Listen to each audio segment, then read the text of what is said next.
Oh, listen, Christine, this is an issue that we've been following here at Fox 11 for some time now. The California Board of Pharmacy is looking to restrict access to Category 1 sterile compounds like B-12 shots and glutathione.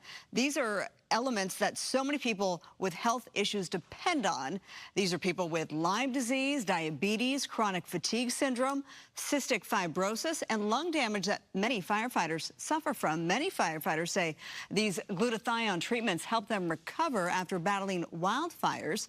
The board initially sought to ban these compounds, but after significant public backlash over the last month, the board is now looking to restrict access and require authorization patient by patient. Well, today the board considered two motions that would do just that, and both those motions failed after more than an hour of nearly unanimous public opposition.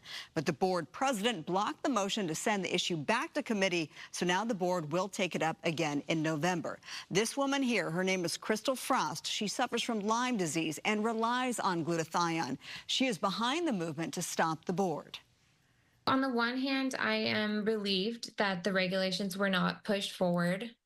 And on the other hand, I'm frustrated because there is clearly no path forward for these regulations. They're not ready, and they're not going to be ready. The public is never going to be ready to have this regulatory board restrict their access to treatments that are currently allowed by the FDA.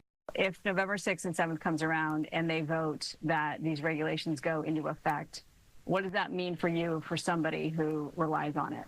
If this becomes law, then I personally will have to move out of California. That's how important these treatments are for me. California would become the only state to restrict access to these alternative medicines. So why does the board want to do this? I did reach out to the board.